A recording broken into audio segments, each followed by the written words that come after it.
Đây này đóគ្នាខ្ញុំមកធ្វើលេខអើយវីដេអូនេះខ្ញុំមកបង្ហាញពី comment pit ឥឡូវយើងចាប់ផ្ដើមចូលទៅខ្ញុំបើក PowerShell ដើម្បី connect ASX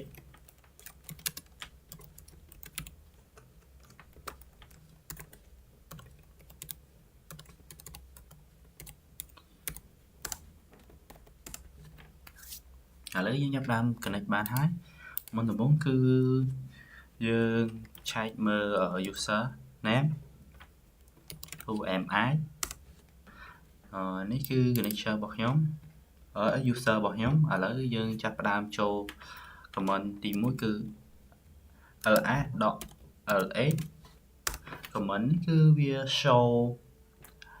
ទិន្នន័យដែល detail បំផុតគឺវា show មកជាប្រភេទ file មានជា date មានអីហ្នឹងហើយមាន date add មានអីផ្សេងៗទៀតឥឡូវខ្ញុំចាប់ផ្ដើមចូល comment ទី2គឺខ្ញុំចាប់ផ្ដើមបង្ហាញតែ3ខាងលើនេះតែខ្ញុំចង់ឲ្យវាឃើញតែ3ខាងលើហ្នឹងគឺខ្ញុំប្រើ lx ls.lx ហើយតបមកគឺយើងប្រើ pit នេះគឺជា comment pit យើង say hat ដក3នេះគឺដកចំនួន3ដែលនៅរាប់ពីលើមកក្រោមហើយគឺយើងបានហើយឥឡូវចូលខ្ញុំចាប់ដើមចូល comment ទី3គឺខ្ញុំបង្កើត folder មួយតែខ្ញុំប្រើ mk dr ហើយខ្ញុំដាក់ my file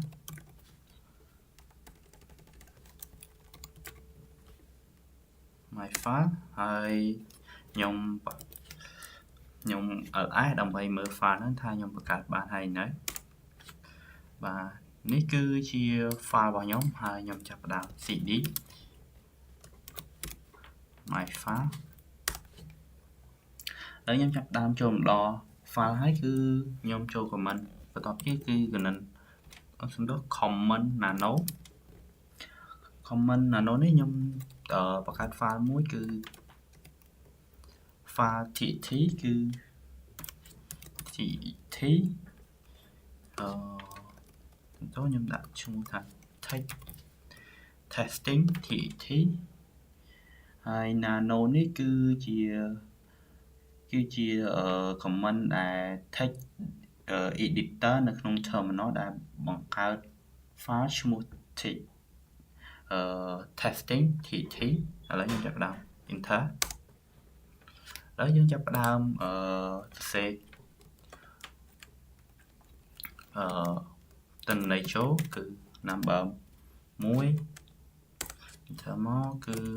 number 2 enter ទៀតគឺ number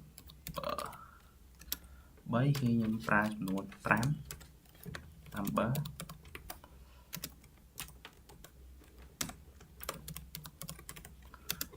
ទី5ហើយបន្ទាប់ពីយើង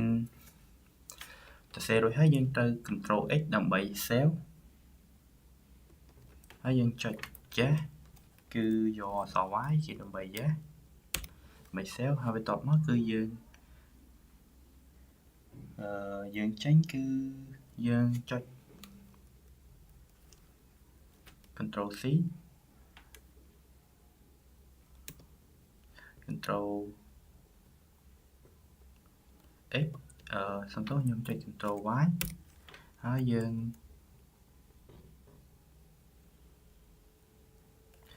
enter គឺវាមកវិញហើយឥឡូវយើងចាប់ផ្ដើមចូល file របស់យើងគឺយើងចុច cat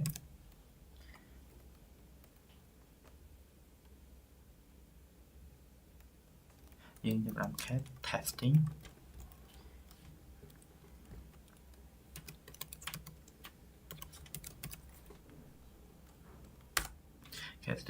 វាបង្ហាញវិសា number របស់យើងដែលយើងសរសេរមកឥឡូវយើងចាប់ផ្ដើមចូល comment ទី7ដែល comment ទី7ខ្ញុំចាប់ផ្ដើមសរសេរគឺ cat ដែលយើងប្រើ pit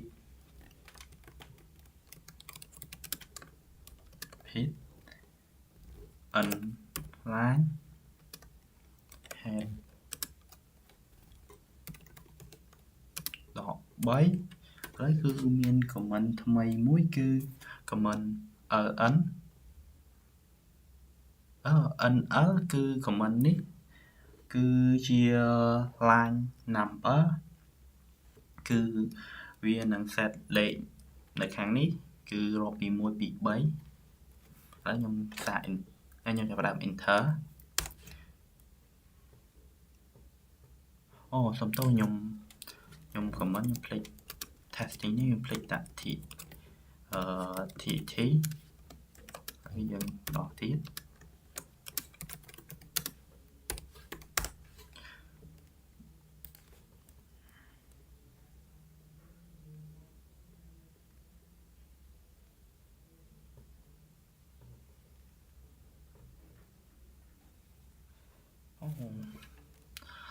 ឥឡូវសុំទោសយើងខ្ញុំសរសេរ comment ខុសគឺ testing នេះគឺខ្ញុំភ្លេច g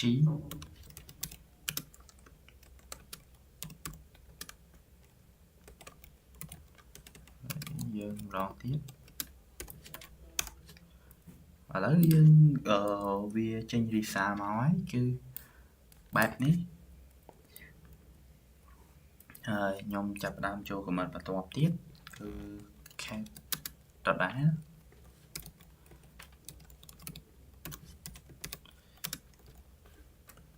ុំប្រើ pin ឡើងដូចគ្នាហើយខ្ញុំប្រើ grab comment grab នេះគឺស្វែងរក number ស្វែងរកពាក្យ number ខ្ញុំសរសេរ number ចឹងស្វែងរកខ្ញុំសរសេរ number គឺវាស្វែងរកពាក្យ number ដែលមាននៅក្នុងហ្នឹងគឺនេះគឺវាក្រហមនេះមានន័យថាវាបង្ហាញវា select តែយើង find ហើយចូល comment បន្ទាប់ទៀតគឺ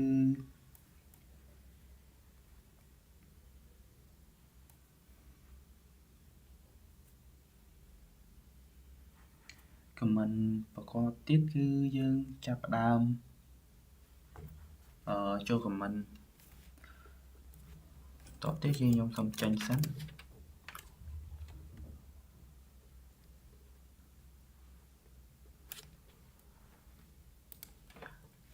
ឡូវខ្ញុំចាប់ផ្ដើមចេញពី folder my file នេះ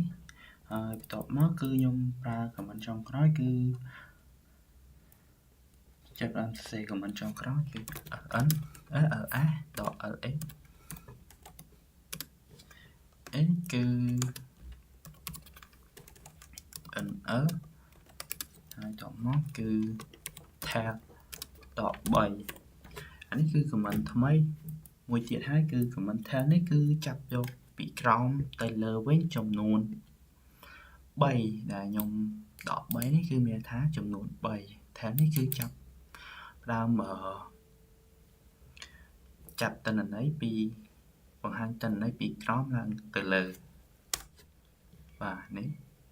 គឺមាន9គឺចាប់ដើមពីលេខ9 7ហើយបាទ comment ដែលខ្ញុំថ្ងៃនេះចង់បង្ហាញគឺមានតែប៉ុណ្ណឹងវីដេអូនេះចប់តែត្រឹមហ្នឹងណាបាទសួស្តីអ្នកទាំងអស់គ្នាខ្ញុំបាទឈ្មោះ Leo វីដេអូនេះខ្ញុំមកធ្វើ registration ហើយនេះគឺជាលេខដែលខ្ញុំត្រូវធ្វើដែលមានទី1គឺលេខ all in THT to actual 30ឥឡូវខ្ញុំចាប់ដើមចូលទៅធ្វើមកតែមុនធ្វើខ្ញុំត្រូវភ្ជាប់SA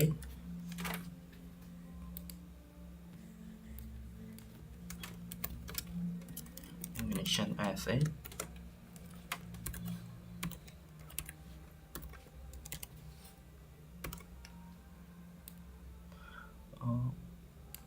109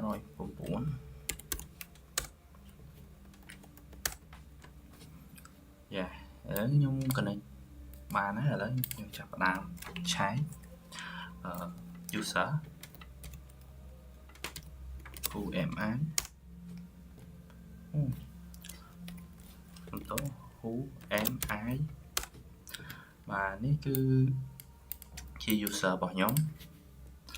ហើយយើងចាប់ផ្ដើមចូលការងារទី1គឺខ្ញុំដាក់ ls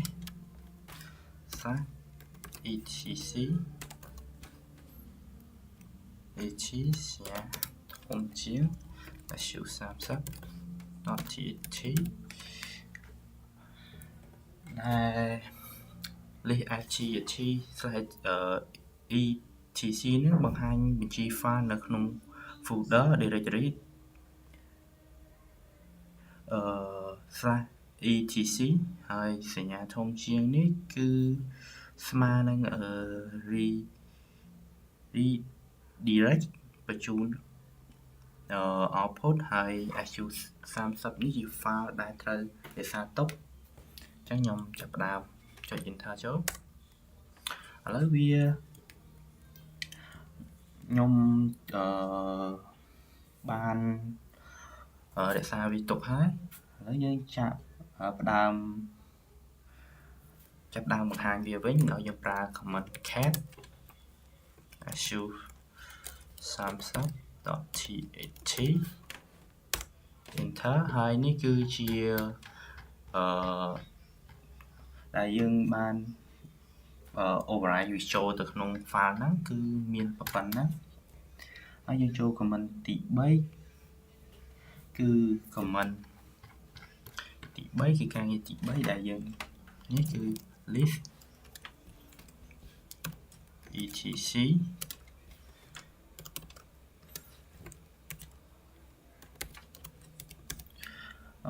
សញ្ញាដែលធំជាង2ដងហ្នឹងគឺមានន័យថាគឺ append មានន័យថា append នេះគឺយើង add បន្ថែមចុងក្រោយវាមិនហ្នឹងវាមិនលុបតន័យដែលយើងដែលមាននៅក្នុងនេះទេគឺគ្រាន់តែយើង add បន្ថែមហើយវា add បន្ថែមដែលនៅខាងក្រោមនេះអញ្ចឹង add data ដែលនៅខាងក្រោយគេអញ្ចឹងខ្ញុំចុចប៉ុណ្ណឹងហើយគឺខ្ញុំចុច enter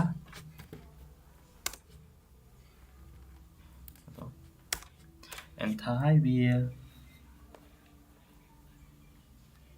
ប៉ុណ្ណឹងយើងចាប់ផ្ដើមcommand ទី4គឺ cat su30.th គឺវាមក command ច្រើនជាងមុនទៀត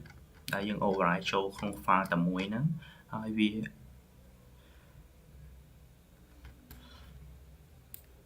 នេះគឺ command ដែលយើងបាន override ហើយវីដេអូខ្ញុំក៏បានបញ្ចប់តែប៉ុណ្្នឹងដែរបាទ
បាទជំរាបសួរអ្នកទាំងអស់គ្នាខ្ញុំម៉ាឈ្មោះលីអ៊ុយវីដេអូនេះខ្ញុំមកធ្វើពី install FTP server នៅលើ EC2 នៅក្នុង AWS ឥឡូវយើងចាប់ផ្ដើមចូលទៅ AWS ហើយរើសខ្ញុំយក EC2 ខ្ញុំចូលមកដល់កាន់ EC2 ហើយយើងកុំភ្លេចចូលយកUnistat OIO ដែលវាមានតម្លៃរៀងធូរជាងគេ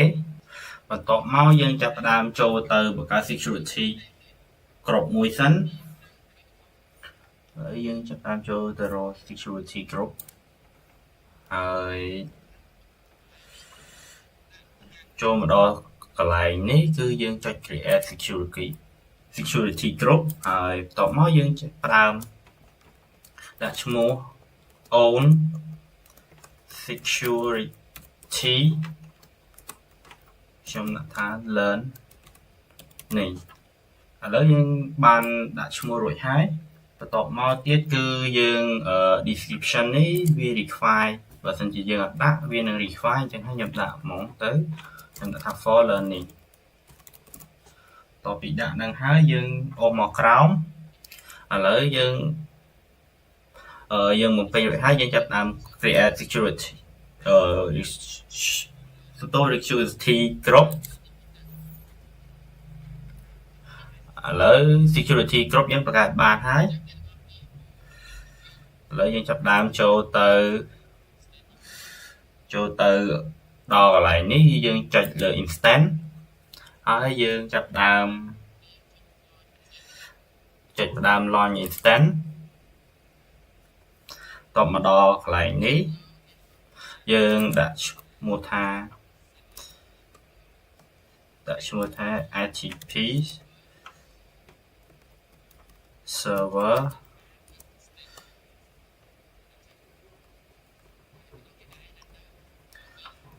ខ្ញុំដាក់ថា learning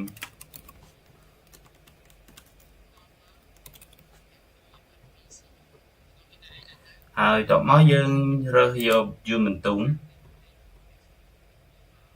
ហើយត្រង់នេះគឺ 24.04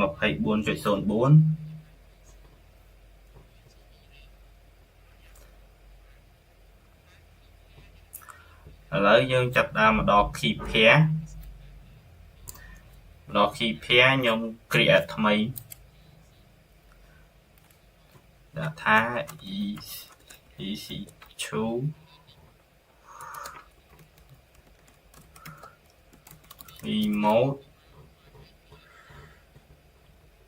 remote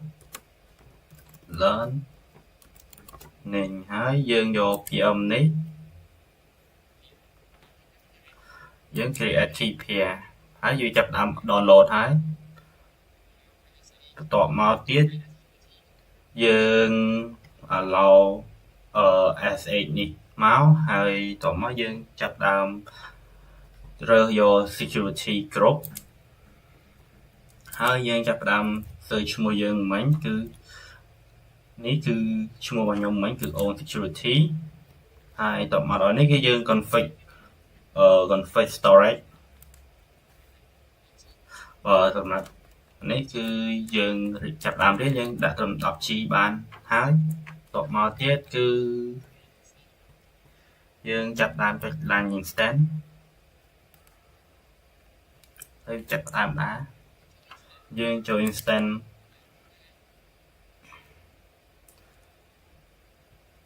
យើងនេះគឺយើងចាប់ដើម running វាហើយយើងរងចាំវា update ដើម្បីឲ្យវាដើរដំណើរការបាទឥឡូវវាចាប់ដើម run យើងរងចាំវាមកស្ទុះដែរឥឡូវវាចាប់ដើម check ផាសហើយគឺយើងចាប់ដើមដំណើរការវាបានហើយយើងចុចលើនេះហើយយើងចាប់ដើមចូលមក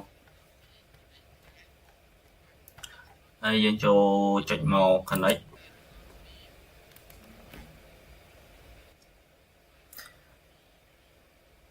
យើង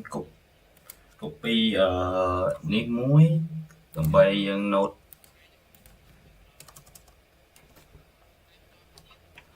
នេះគឺ IT ហើយយើងចូលទៅ SX client យក SX យើង copy CX មកទី1តបមក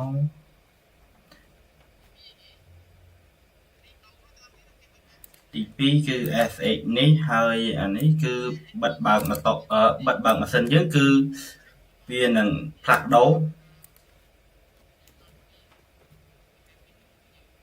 ហើយយើងបានអស់ហើយឥឡូវយើងចាប់ផ្ដើមចូលទៅ Windows របស់យើងឥឡូវខ្ញុំចូលទៅកាន់ download នេះគឺ key path របស់ខ្ញុំមិញបាន download ហើយដើម្បីប្រើវាបានយើងត្រូវមាន Git ហើយត្រូវ install Git ខ្ញុំចាប់ដើម install Git រួចហើយបាទម្ដងនេះហើយគឺនេះជា key file របស់យើងដែលយើងបាន create មុនដំបូងឥឡូវខ្ញុំមកដល់កន្លែង download ហ្នឹងគឺខ្ញុំចាប់ផ្ដើមបើក Git ហើយសម្រាប់ប្រើ AWS យើងត្រូវប្រើ Git អញ្ចឹងហើយអ្នកនរគ្នាត្រូវ install Git ហើយខ្ញុំចាប់ដើមចុចបើកហើយអ្វីដែលបន្ទាប់នោះគឺយើងចូលទៅកន្លែង node យើងមិញគឺយើងយកនេះគឺយើង copy មកហើយយើងយកមកផាសចូលក្នុង Git របស់យើង enter តទៅពី enter ហ្នឹងហើយយើង copy មួយទៀតគឺ SX នេះ copy ហើយយើងផាសវាចូលមកពេលយើង enter វាហើយយើងចាំវាមកផ្លែត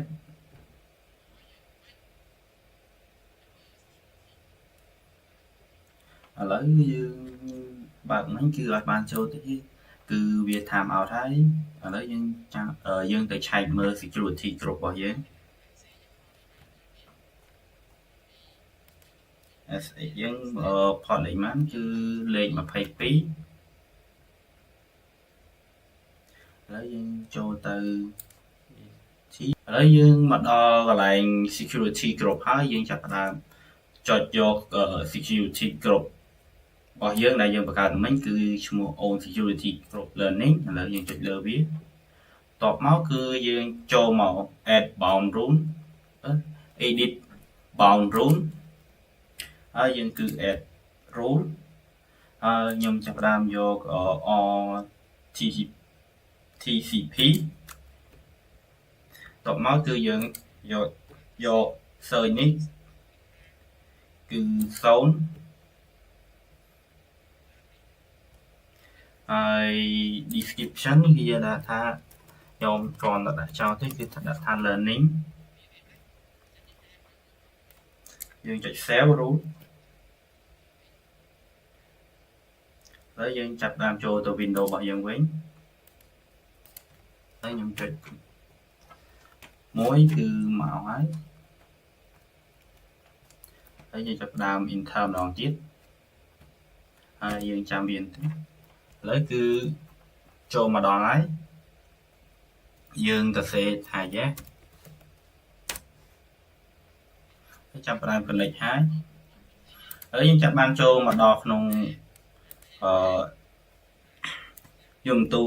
ម៉ាស៊ីនយើងហើយអ្វីដែលយើងធ្វើមុនគេគឺ sudo apt update យើង enter ហើយយើងចាំវា update បាទឥឡូវយើង update វាគឺមាន32 package ឥឡូវយើងចាប់ដើមប្រើ sudo apt update វា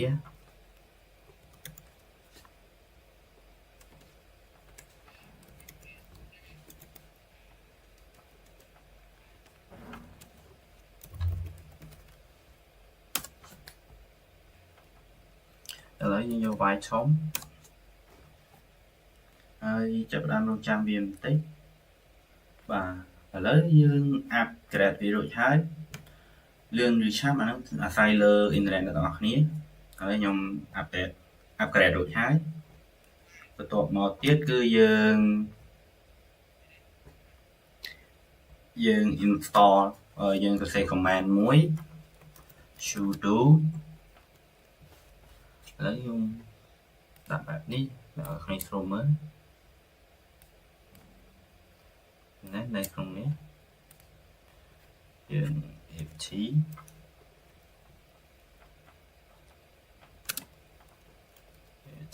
in store httpd y enter ឥឡូវយើងចាប់តាម click ហើយយើង comment មួយគឺ clear screen ឥឡូវយើងចាប់តាមចូលមកវិញគឺចាប់តាមចូលទៅ config cd etc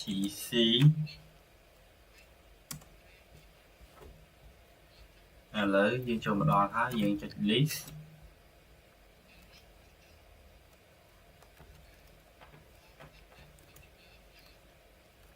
ដល់ lx យើង grab វា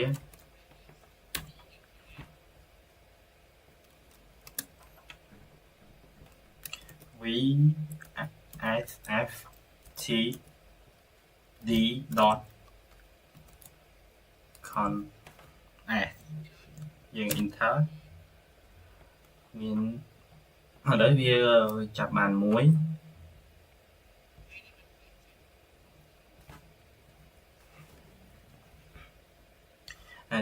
មូលហេតុដែលយើងធ្វើអញ្ចឹងគឺដើម្បី backup វាទុក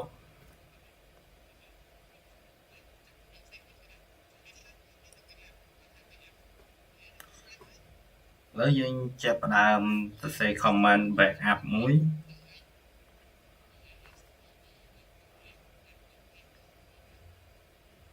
ឥឡូវយើងចាប់ផ្ដើមសរសេរ sudo cp ff pd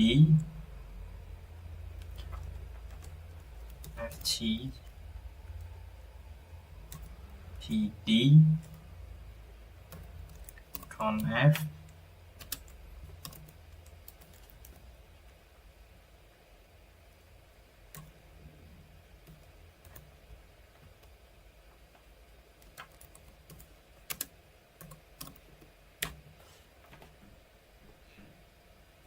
តពីហ្នឹងហើយយើង enter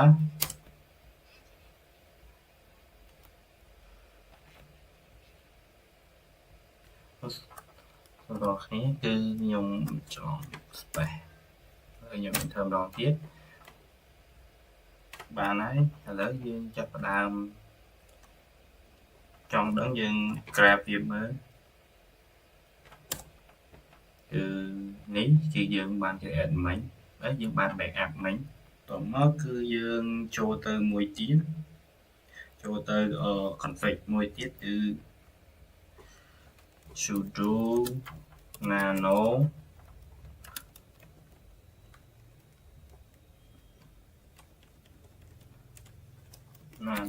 គឺ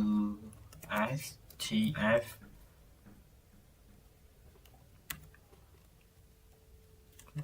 pd con f ហើយចុចមក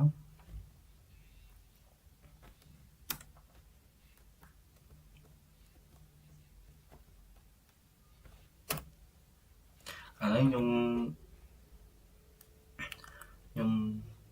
មានអារម្មណ៍ថាខ្ញុំសេ comment ខុស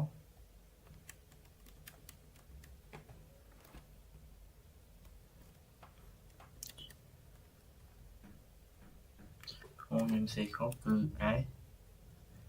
std.conf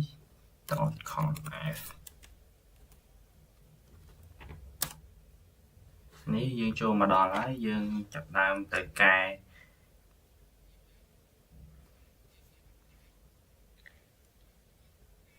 យើងចូលមកដល់កន្លែងនេះគឺយើងចាប់ដើម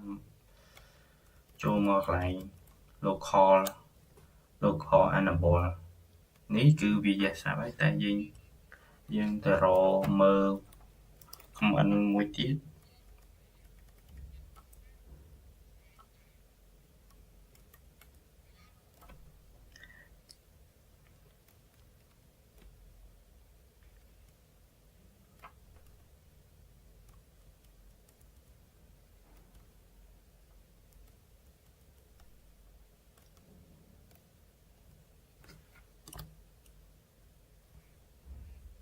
យើងរកមើលកន្លែង CH root តែឥឡូវខ្ញុំថាខ្ញុំហួសហើយ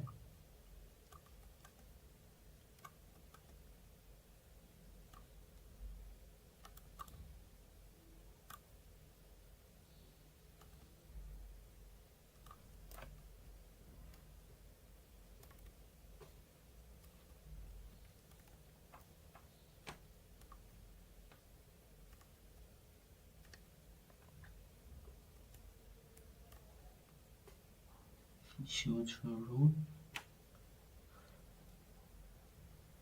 នេះគឺ CH root user ខាងលើនេះ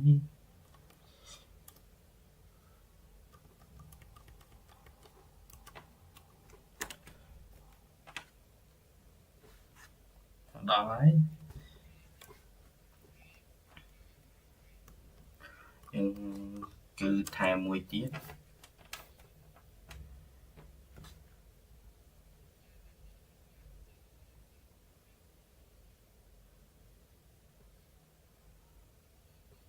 គឺយើងសរសេរគឺ time allow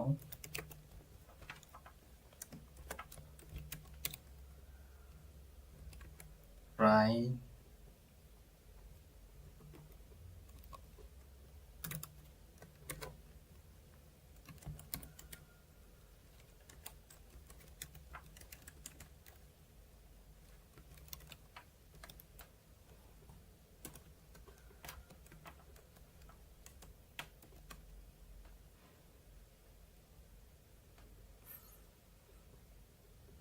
ហើយយើងគេថែម comment មួយទៀតគឺ allow right root នេះគឺដើម្បី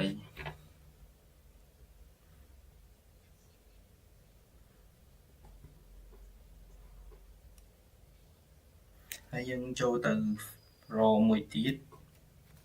គឺយើង copy មួយទៀត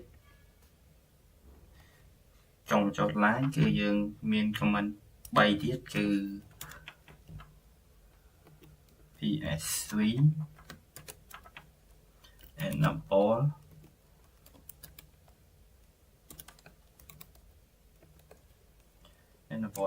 មួយទៀតគឺ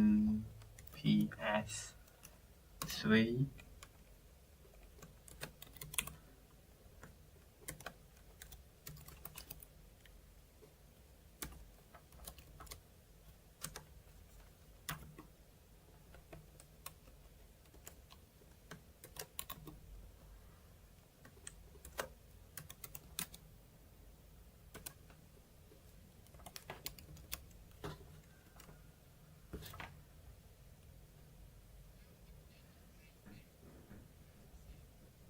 ឥឡូវយើងសរសេរ3 comment នឹងចូលហើយតោះមកយើងចាប់ផ្ដើមគឺ save វា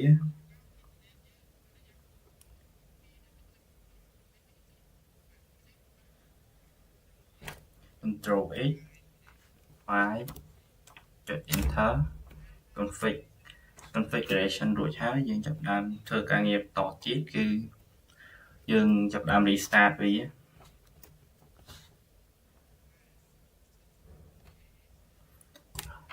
យើង restart វាសិន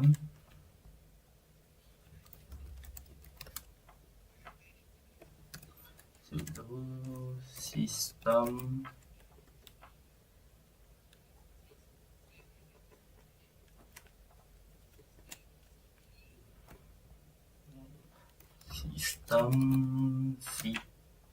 ctl restart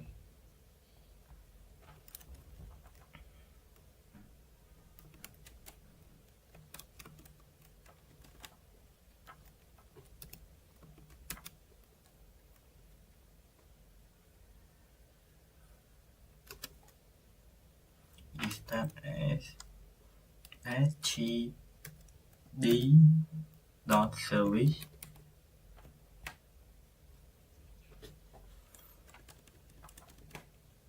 subscription ហើយតបមកយើង check មើល status វា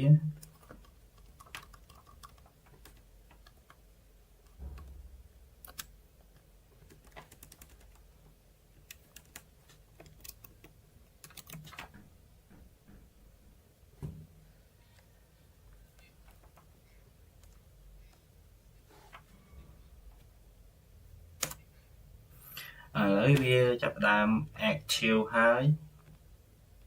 តបមកហើយវាដំណើរការរួចហើយ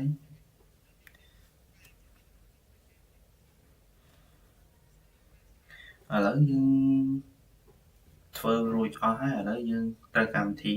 ត្រូវការកម្មវិធីមួយគឺកម្មវិធីនេះគឺ Fazilla ហើយ download តែខ្ញុំ download រួចហើយខ្ញុំចាប់ផ្ដើម set up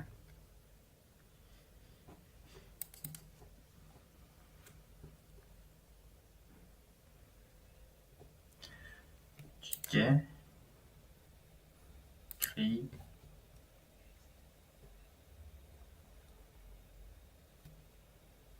ហើយចាំបន្តិច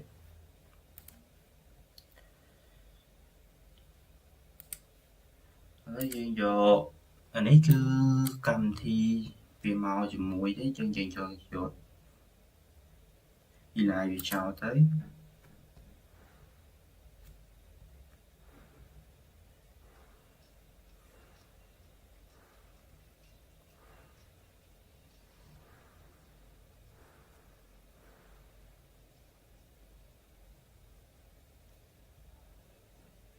ហើយយើង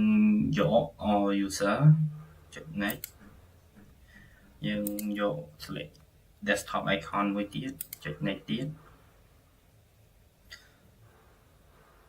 ហើយយើងចាប់ដើម next ទៀត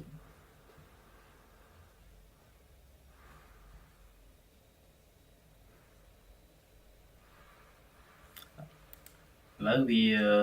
install រួចហើយឥឡូវវា start ហើយវាត្រូវការមួយគឺ host username password ហើយនិង port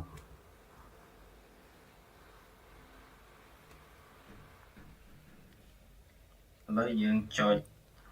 new ហើយខ្ញុំចុចsố មួយគឺ file file manager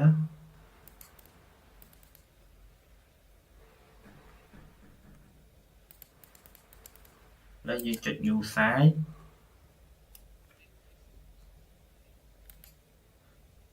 យើងយក SHTTP file protocol របស់យើង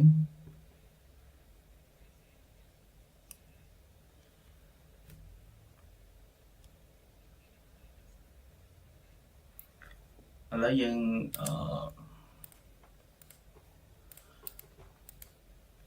ងកាត់ new site មួយទៀត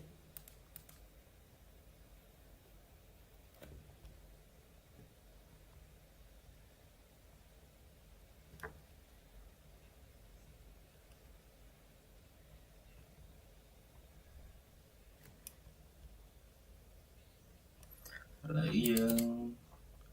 អត់ទាន់មាន hostname ហើយខ្ញុំ cancel សិនហើយខ្ញុំចូល file manager ម្ដងទៀតហើយខ្ញុំ add new site ខ្ញុំកើតឈ្មោះមួយគឺ FTP server.ec2 ហើយយើងយក SCP យ៉ាងនេះ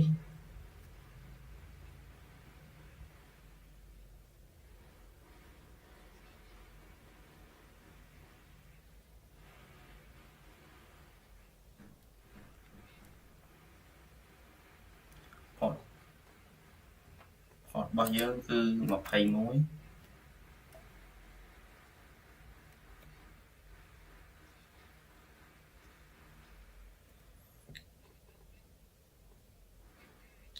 ឥឡូវយើងទៅការ user វាឥឡូវយើងចូលទៅក្នុងវាបាទយើងគឺ series មួយគឺ whoami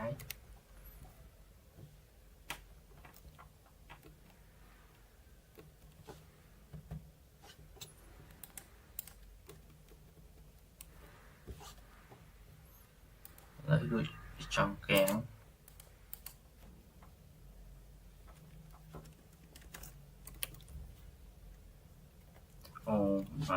វាលុបចេញឥឡូវយើងចុចភ្ជាប់វាម្ដងទៀតហើ យើងចូលវាមកហើយយើងគ្រាន់សេថា who am I ខ្ញុំសេខុស who am I គឺនេះគឺឈ្មោះ user របស់វាគឺ U Bentun ហើយយើងសេក្នុងនេះគឺ U Bentun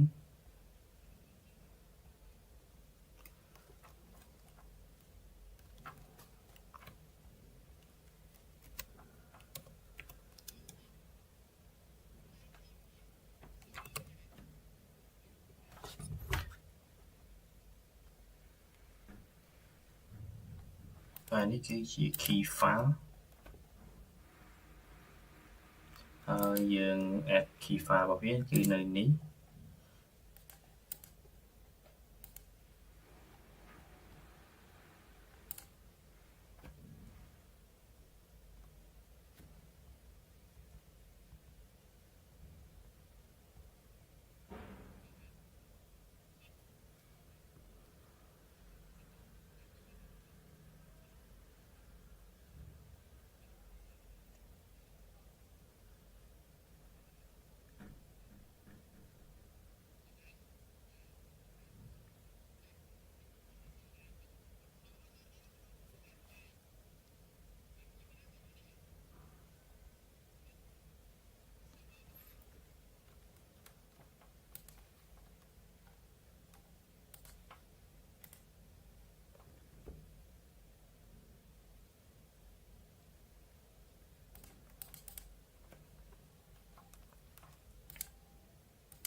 ហើយ key file វានៅណា